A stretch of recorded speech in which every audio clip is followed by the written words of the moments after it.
I've been teaching for more than 30 years, so I've been to a lot of graduation ceremonies. The featured speaker is usually someone famous, accomplished, and as they reflect on their achievements and share some wisdom with the graduates assembled in front of them, their message oftentimes goes something like this: don't be afraid of failure. Keep trying. Failure ultimately leads to success. Except when it doesn't.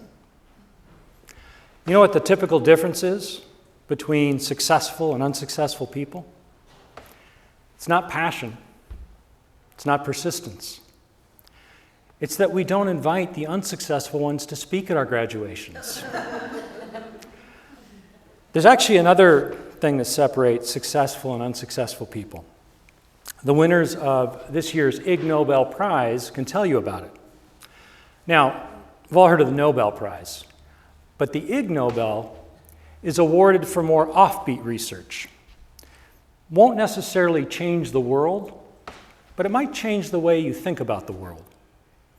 So anyway, the winner for the 2022 Ig Nobel for Economics involved a rigorous quantitative study that made the case that moderately talented but very lucky folks were much more successful than extremely talented but unlucky people. In other words, it's better to be lucky than good. Now, this is an inconvenient finding for those of us who study failure, especially if we want to make the case that there are things that we can learn from failure to have more control over our future success, because this research suggests there's still a lot outside of our control. So I've been studying failure now in the context of K-12 teaching especially for a few years, but I've also been teaching an undergraduate course that explores the way that failure is viewed and experienced across a variety of fields and disciplines: art, athletics, medicine, science, business, engineering and design, and so on. And there's a lot of great books out there that make the case that we can learn from failure. And there's some compelling research as well that suggests that sometimes failure is critical for learning and growth. But tonight, I want to share a different idea with you. Here it is. Failure is not something we graduate from. It's baked into the human experience, and not simply as a temporary stop or detour on the road to ultimate success. In the same way, recovering from failure is not a smooth, linear process either. Resilience is not a simple bouncing back once and for all. Instead, resilience is an ongoing navigation between what we desire for our lives and what we actually experience. We never graduate from failure. It's kind of a downer. But I think it can actually be a hopeful message. The idea is to learn how to cultivate a healthy relationship with failure and our expectations for the role that it will play throughout our lives. I think there's a couple of ways that we can do this. First, we need to keep some distance between our goals and our sense of self. If we identify too closely with our goals, they become part of our core identity, then failure becomes a fundamental assault on who we are. Let me illustrate with a number. 0.2 of a second. It was January 2018, and Chris Masder had a lot on his mind. He was preparing to compete in the Olympics next month, and he was preparing to call it quits. His sport was luge, the one where you lie on your back on a sled and steer with your feet. 90 miles an hour, the fastest and most technically demanding sledding sport. At age 29, he'd been racing since he was 11. He'd already been in 2 Olympics. But now his career was faltering. He was battling with poor performance, injuries, and a nagging sense that maybe it was time to move on to the next chapter in his life. Then the unthinkable happened. He won a silver medal. No American had ever won any Olympic medal in men's luge. What followed was great acclaim, endorsements, a hometown parade, and a long run on Dancing with the Stars. But here's the thing, and this is what Chris shares with my class when he visits each year. 0.2 of a second separated his silver medal and all the acclaim and gratification that came with it from 4th place. No medal, nothing at all. If he let that one race result be his primary measure of success, that's way too fragile. A healthy relationship with failure means that his sense of value and achievement needs to depend on far more than that fraction of a second from one race on one day. Likewise for us, win or lose, our sense of identity and self-worth needs to be at a healthy distance from our goals and what we want to achieve.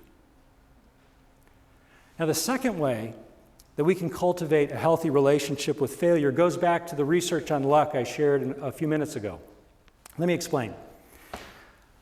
Like any good college professor, I spend part of the semester teaching my students how to play poker. Books by famous poker players like Annie Duke and Maria Konnikova explain that poker is a great metaphor for the challenges of life. It operates in the middle ground between skill and chance, with incomplete information, some of it shared, some of it private, plenty of probabilities, but also fundamental uncertainties. So what these poker players say is that in light of this, the object of poker when you're playing should not be winning, but instead making good decisions. There's too much about the luck of the draw that can't be controlled. You can be playing skillfully and not winning, and vice versa. So what's vital is to develop your skills of self-assessment so that you can tell the difference between good decisions and dumb luck. And so you can respond with emotional and mental poise when the cards don't go your way, and when they do.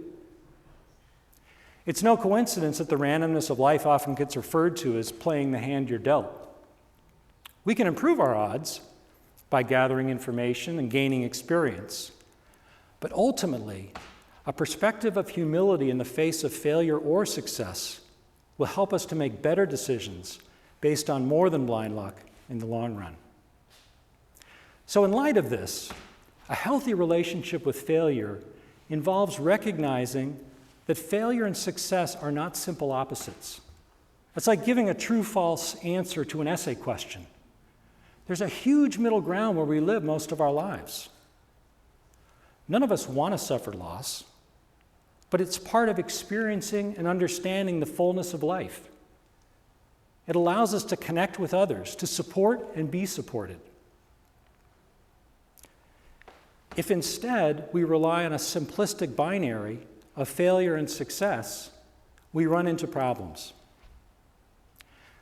My students are starting to learn this as well, as they navigate broken relationships, rejections from grad schools or employers, or just the growing sense that they will be dealt some disappointing hands in life. They'll graduate, but not from failure. With that in mind, I want to close with some thoughts from another deep thinker, Yogi Berra, who remarked, "I don't want to make the wrong mistake." The wrong mistake is not the original failure, it's failing to learn from it. And the wrong mistake is being fooled by a toxic binary of success and failure that prevents us from appreciating failure's ongoing role in our lives. At least if we're honest with ourselves and keep trying to stretch and grow. Now granted, if we don't stretch, if we don't take any chances, we can avoid plenty of failures along the way. But along the way to what?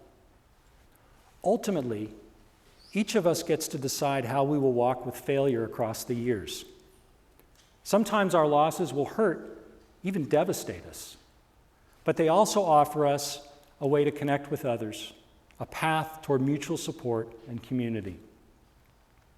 So as we ponder the promise of new beginnings tonight, let's also remember that we can't leave failure behind. Learning to live in a space that holds both failure and success is the work of a lifetime. Thanks for listening.